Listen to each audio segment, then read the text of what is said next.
은혜 받으실 하나님의 말씀은 고린도전서 9장 24절로 27절에 있는 말씀입니다. 이 계시의 말씀을 읽을 때에 우리와 함께 하시는 주님의 음성으로 들려질 수 있기를 원합니다. 함께 낭독을 합니다.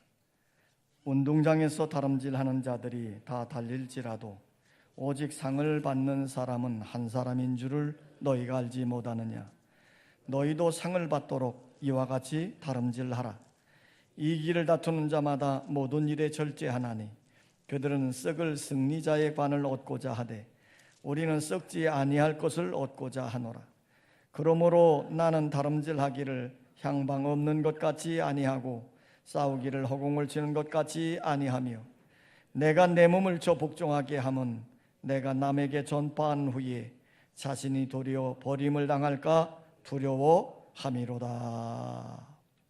독일에서 출판된 지 2주 만에 7만 부나 팔렸다고 하는 베스트셀러 책이 있습니다.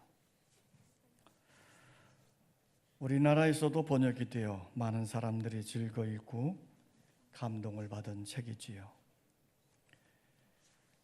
요시카 피서라고 하는 분이 쓴 나는 달린다 하는 아주 평범한 책입니다.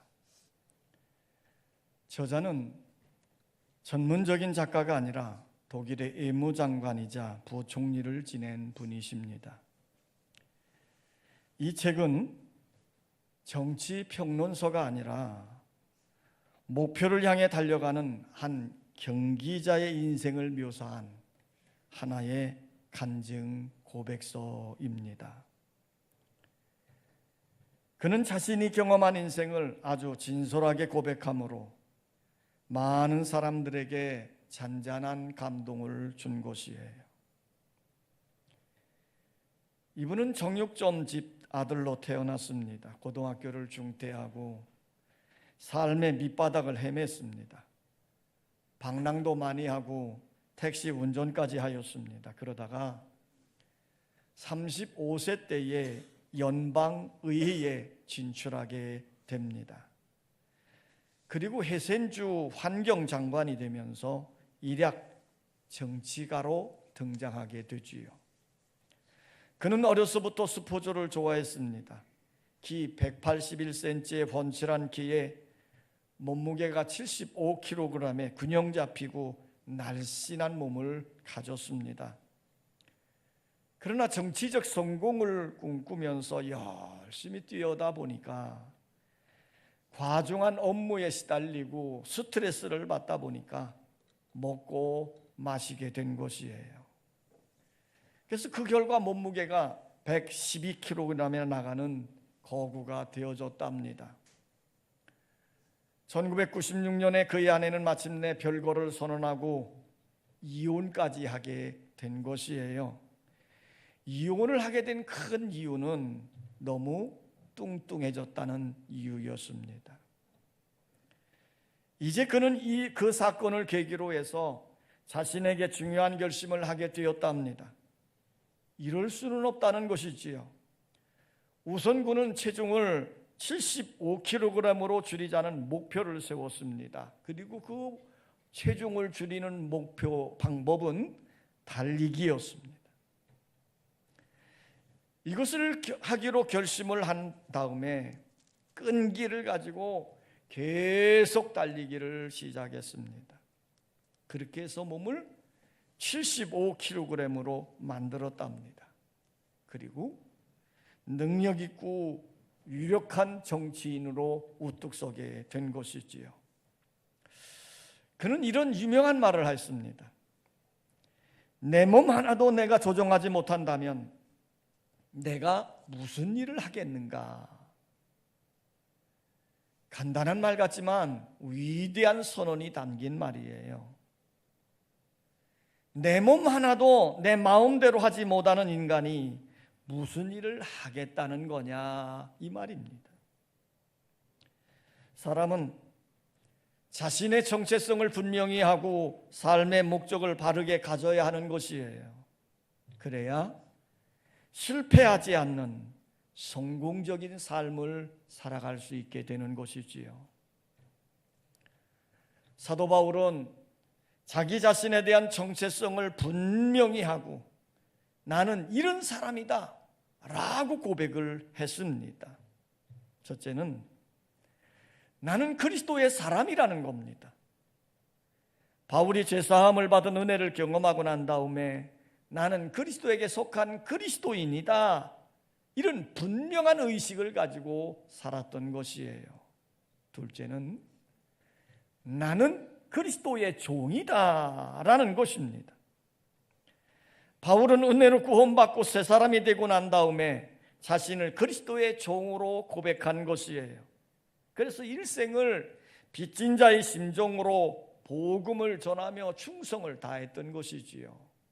셋째는 나는 하나님께 선택받은 자다라는 의식입니다. 바울은 어머니 모태로부터 이방인의 사도로 선택함을 받고 하나님께 부르심을 받은 자라고 하는 의식이 매우 강했습니다. 그래서 이방인에게 복음을 전하는 일로 자신의 일생을 다 바쳤던 것이에요. 특별히 바울은 믿음의 경주자로 선택을 받았다는 의식을 가졌습니다. 그래서 바울은 빌립보서 3장 12절에서 내가 그리스도 예수께 잡힌 바 된 그것을 잡으려고 달려가노라 그랬습니다. 네 번째 정체의식은 나는 복음에 참여한 자가 되었다라는 것입니다. 하나님의 은혜로 구원받은 자가 되었다는 것이지요. 이렇게 네 가지의 정체의식을 가지고 바울은 일생을 살았던 겁니다. 특별히 오늘 함께 낭독했던 본문 말씀은 이 네 가지 정체의식 가운데에서 자신을 믿음의 경주자로 선택을 받았다고 고백을 하는 것이에요.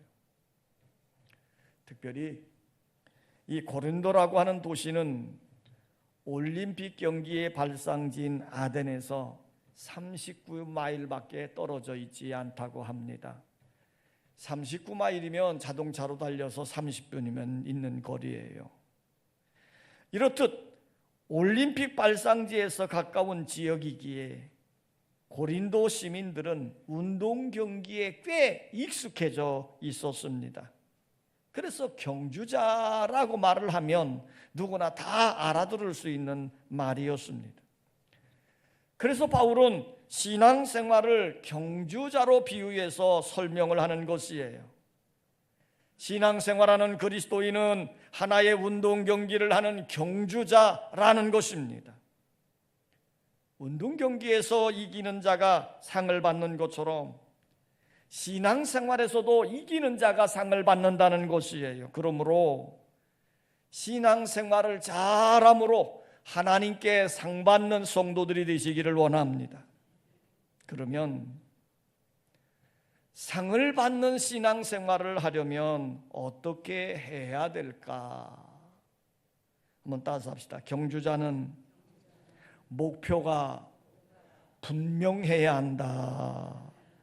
자, 26절 말씀을 다 같이 한번 읽습니다. 26절 시작.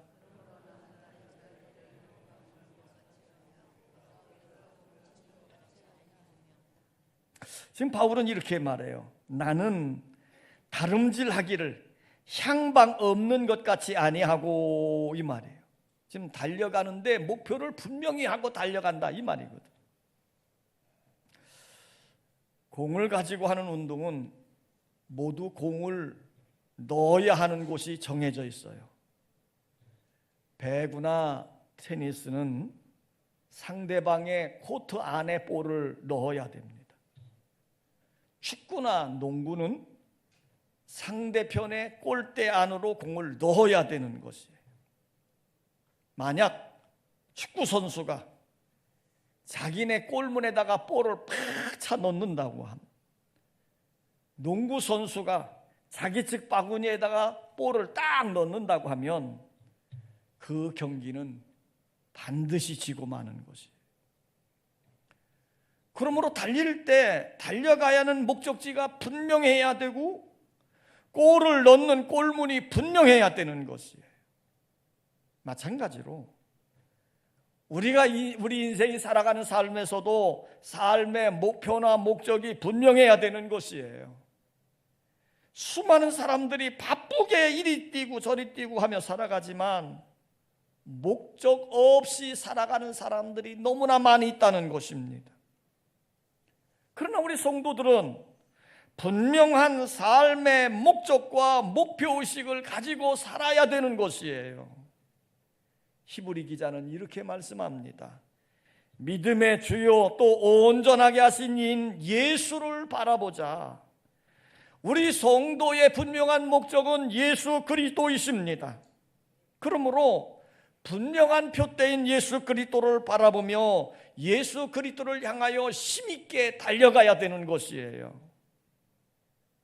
사도 바울은 분명한 정체성을 가지고 믿음의 목표를 향해 달려갔습니다. 그리고 그는 노년에 이런 승리의 고백을 올렸지요. 나는 선한 싸움을 싸우고 나의 달려갈 길을 마치고 믿음을 지켰으니 이제 후로는 나를 위하여 의의 면류관이 예배되었으므로 주 곧 의로우신 재판장이 그날에 내게 주실 것이며 그랬습니다. 성도 여러분, 사도 바울은 믿음으로 승리하였기에 천국에서 주님이 의의 면류관, 승리의 면류관을 주실 것이라고 고백을 한 것입니다. 분명한 목적인, 분명한 목표인 천국을 향해 힘있게 달려가는 여러분의 신앙이 되시기를 원합니다.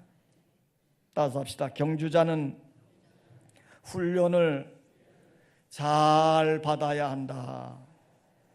자, 25절 말씀입니다. 25절 시작.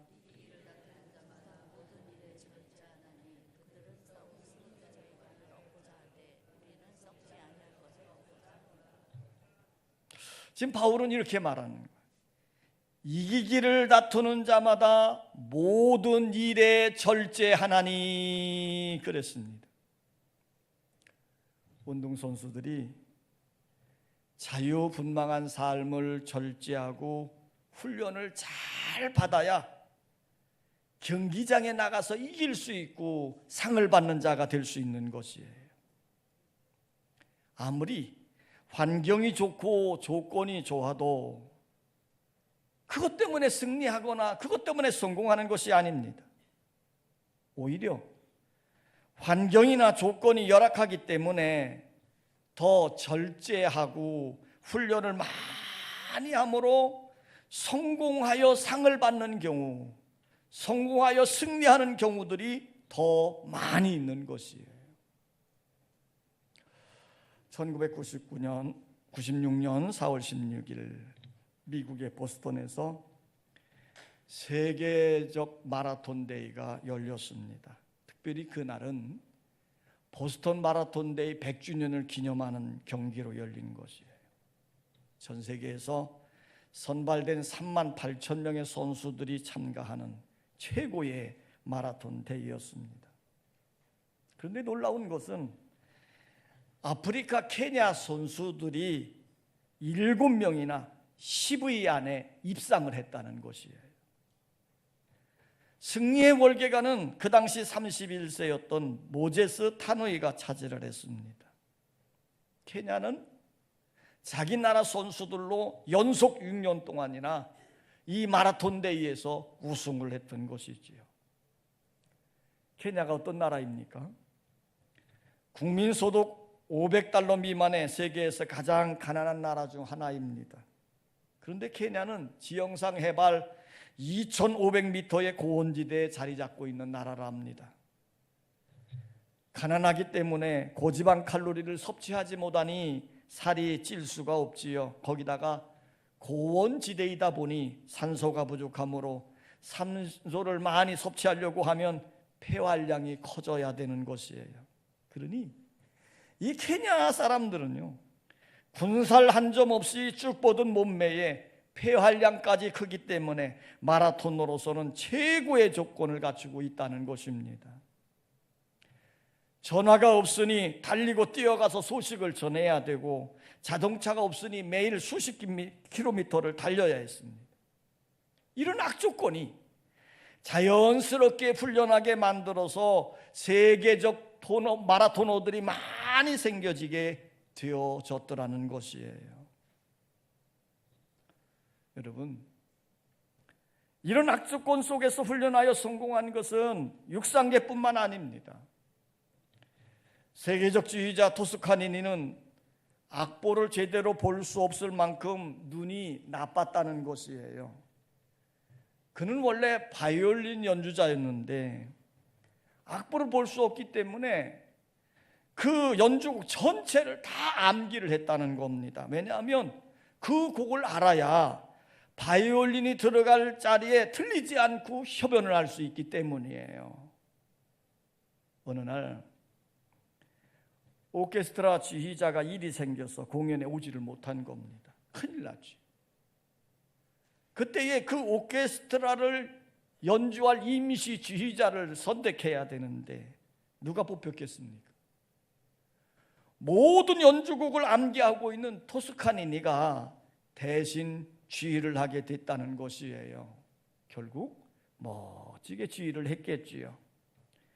이 일로 토스카니니는 세계적인 지휘자의 다리로 발버둥하게 되어집니다.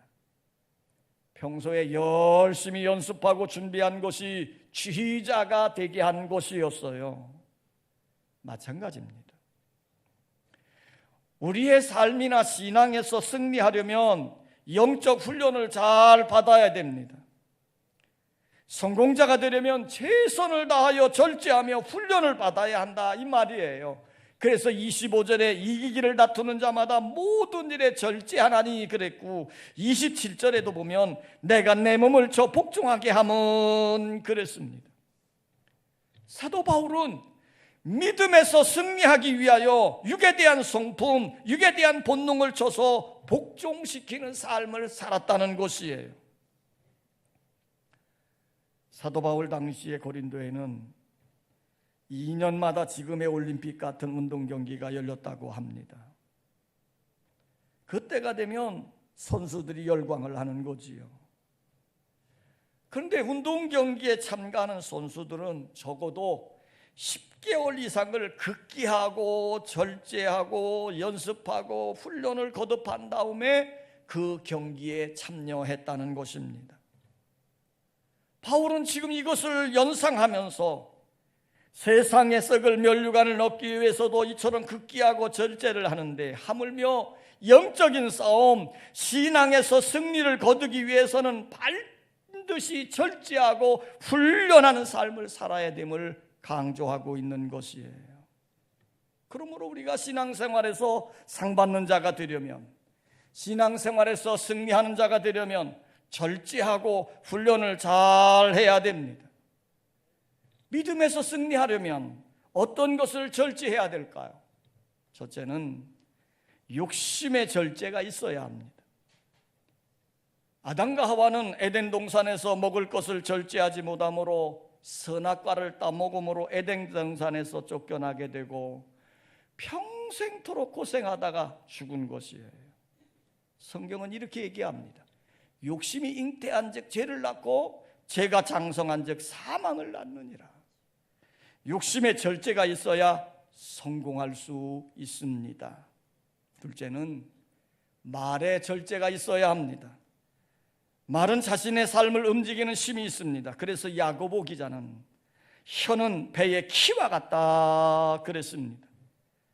그러므로 말을 통하여 구원에 이르기도 하지만 말의 실수를 통하여 실패하는 인생이 되기도 하는 것이에요. 야고보 기자는 이렇게 말합니다. 우리가 다 실수가 많으니 만일 말에 실수가 없는 자라면 곧 온전한 사람이라 그랬습니다. 그러므로 말을 절제하여 원망하거나 비판하는 부정적인 언어는 금하고 믿음의 언어, 감사하는 말, 칭찬하는 말을 자주 사용해야 될 줄 믿습니다. 셋째는 감정의 절제가 있어야 합니다. 사람은 감정을 가진 존재예요.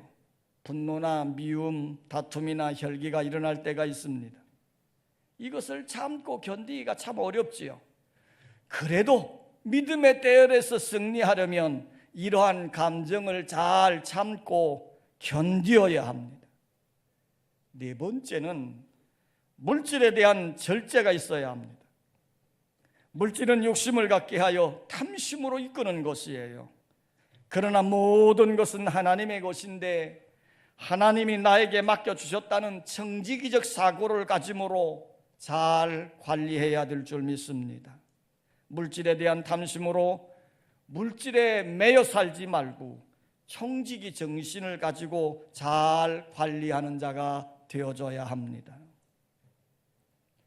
좋은 믿음의 사람으로 승리하려면 절제하는 삶의 훈련을 통해 기도의 사람, 순종의 사람, 말씀을 따라 사는 삶이 되어지시기를 바랍니다. 그래야 상 받는 자들이 되는 것이에요.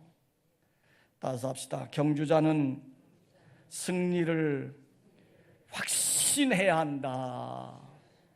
자, 24절입니다. 24절 다 같이 시작.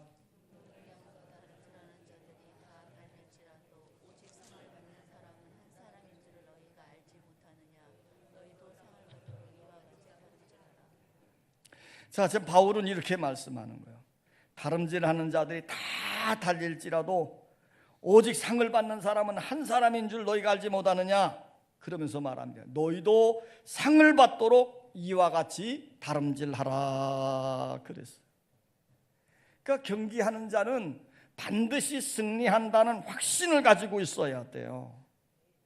승리한다는 확신을 가지고 나갈 때 상을 얻는 그런 확신과를 가지고 있기에 절제할 수 있고 훈련을 잘 행할 수 있고 믿음으로 살아가게 되는 것이기 때문이에요. 운동 경기 중에 승마라고 하는 경기가 있는데 사람이 말을 타고 장애물을 통과하는 경기이지요. 그런데 말이 잘 달리고 장애물을 잘 넘는다 할지라도 그 말을 탄 기수와 그 말이 하나가 되지 않으면 승리할 수 없다는 거예요. 경기를 할 때 말을 탄 기수가 자기가 탄 말을 믿어주고 장애물을 넘는다는 확신을 그 말에게 심어줄 때 그 말이 그 확신을 받고 장애물을 통과한다는 것이에요.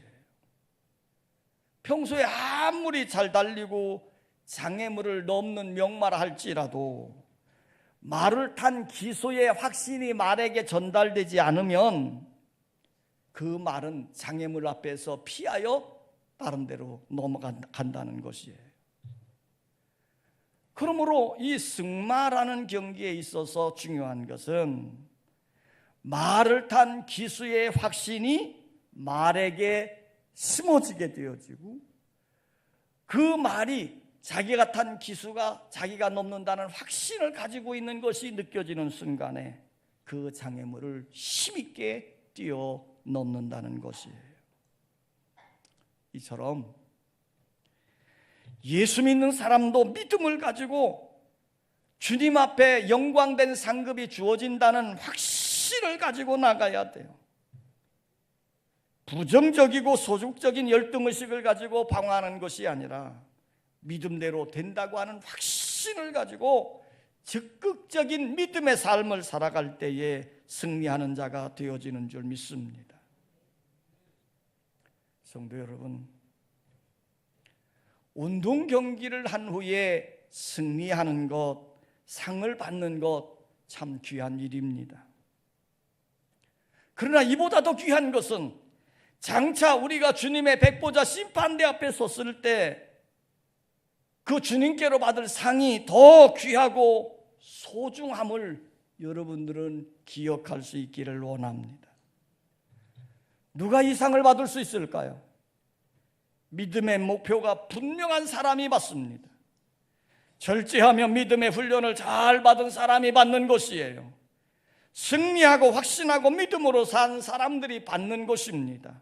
오늘 바울은 이렇게 말합니다. 너희도 상을 받도록 이와 같이 다름질하라.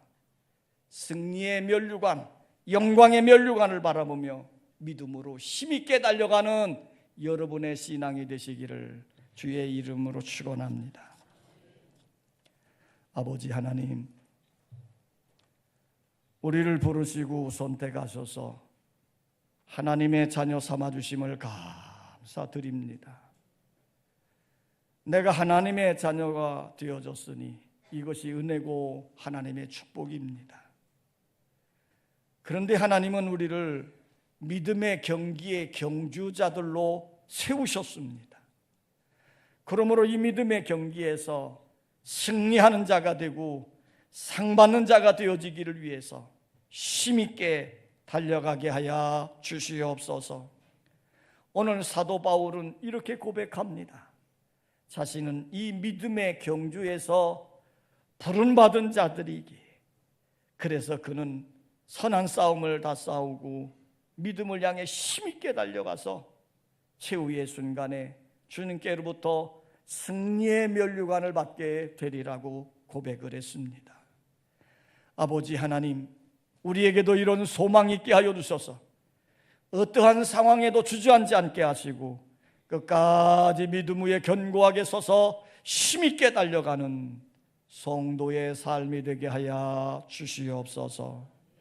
예수님의 이름으로 기도하옵나이다. 아멘.